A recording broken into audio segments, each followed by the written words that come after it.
In the same way, in human beings, the axis is the most important. That's the main principle of life we have got, is our axis. We have to stand on our axis. Those who do not stand on their axis, stand more towards the left or towards the right, are capable of complete destruction. Because either they will be destroyed by too much of right side or too much of left side. So our axis has to be properly dealt with. Now those people who do not have a proper axis can have problems of different chakras, of different kind of quality in a person.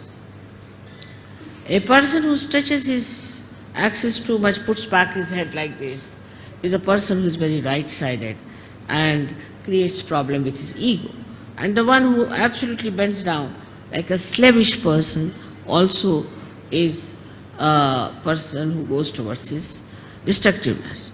Now there's a big problem between these two types of people, one trying to dominate another, and when they start dominating another person, they actually destroy themselves as well as destroy the ones whom they are dominating. For example, now we have seen that we had Britishers who came here and ruled us. We have seen the French went and ruled some other people. Then there are Portuguese who went and ruled some other people. But everything that they did to dominate and all that has double reactions. First of all, by their domination, say, Indians became very slavish. Indians become, even today, they are extremely slavish and they do not have that independent axis as they should have. Extremely slavish people they are. Especially I see in the West, I'm surprised when the Indians go from here.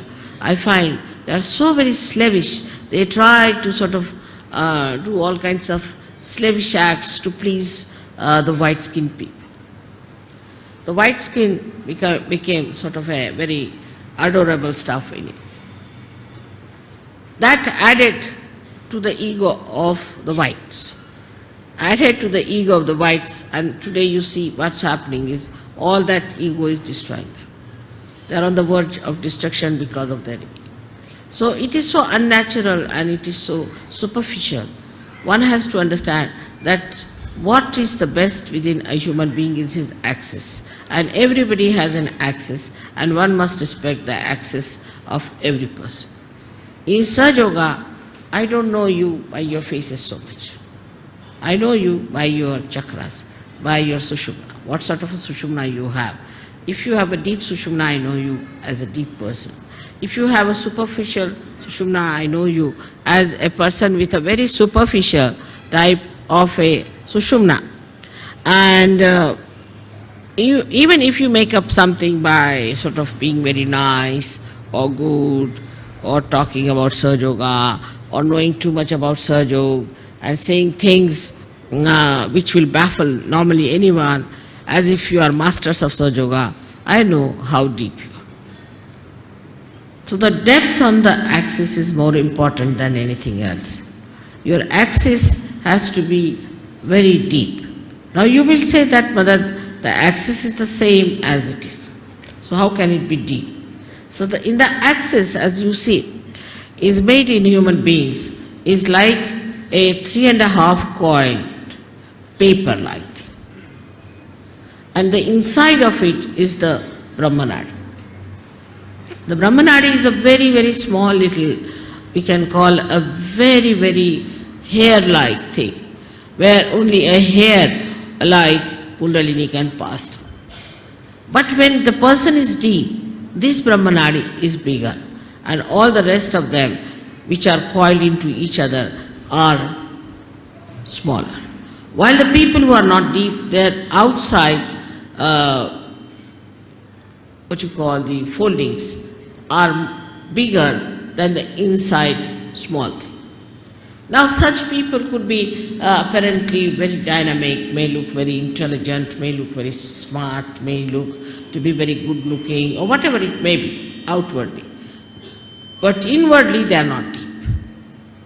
Inwardly, if they are deep, their whole attitude is beautiful. They are very joy-giving people. They are very joy-giving. And the more, if you meet a person of another kind, he may look joyous, he may try to give you joy, but the joy won't be really that deep. It would be like a joy killing. So it is important for us to make our axis deeper. And that is where we lack the proper assiduity, the proper effort we have to put in. Now some people have automatically very deep axis. And some people have very, very, what should you say, a very constricted type of the axis. This axis has to be grown. Now when you come for my puja and all that, I do expand it, I agree. But it is a temporary thing. To retain it at that point, one has to work at home, in the collective also. One has to work very much at home with meditation.